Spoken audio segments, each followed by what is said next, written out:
নমস্কার। আবারও একটা নতুন রেসিপি নিয়ে হাজির হয়ে গেলাম। দেখে বুঝতে পেরেছেন এটা কোনো একটা ভর্তা। তো কিসের ভর্তা সেটা নিশ্চয়ই বুঝতে পারেননি। অসম্ভব দারুণ একটি টেস্টি ভর্তার রেসিপি নিয়ে আজকে নিয়ে এলাম আপনাদের জন্য। আজকে বানাচ্ছি কিন্তু বরবটির ভর্তা। অসম্ভব টেস্টি হয়। দেখতে থাকুন, সঙ্গে থাকুন। দেখুন একগুচ্ছ আমি নিয়ে নিয়েছি বরবটি। বরবটিটা আমি খুব বেশি নিলাম না, কারণ দুজন খাবো।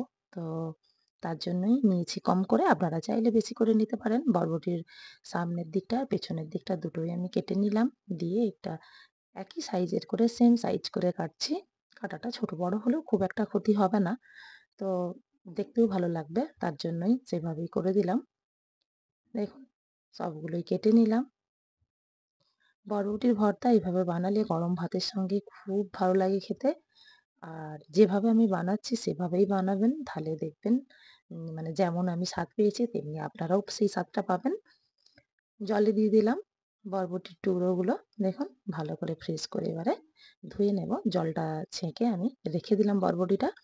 এবার একটা কড়াই নিয়ে নিয়েছি। কড়াইতে দিলাম সর্ষের তেল। খুব বেশি কিন্তু দিলাম না। এটা ৩ চামচ মতোই দিলাম। এতেই কিন্তু হবে। পরে আবার ইউজ করব। দিয়ে দিলাম শুকনো লঙ্কা আর দিয়ে দিচ্ছি একটা কাঁচা লঙ্কা।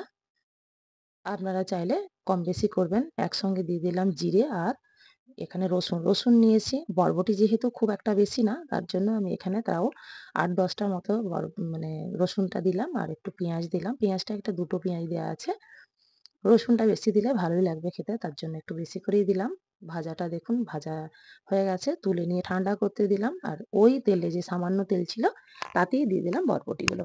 বরবটিগুলো কিন্তু যতক্ষণ ভাজবো মানে যতক্ষণ না জলটা শুকিয়ে যায় ততক্ষণ কিন্তু বরবটিটাকে ভালো করে ভাজার পরে তারপরে কিন্তু আমি নুন হলুদটা দিলাম। আর দেখবেন আগে যদি দিয়ে দেন নুনটা তাহলে কিন্তু জল ছেড়ে দেবে।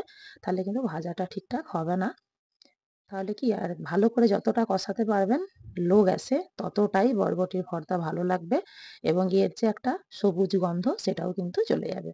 এবং ভালো করে ভেজে নিয়েছিলাম। তারপরে কিন্তু একটা প্লেটে আমি তুলে রেখে দিয়েছিলাম। বেশ কিছুক্ষণ একটু ঠান্ডা হওয়ার পর আমি একটা বড় মিক্সির জারে নিয়ে নিলাম।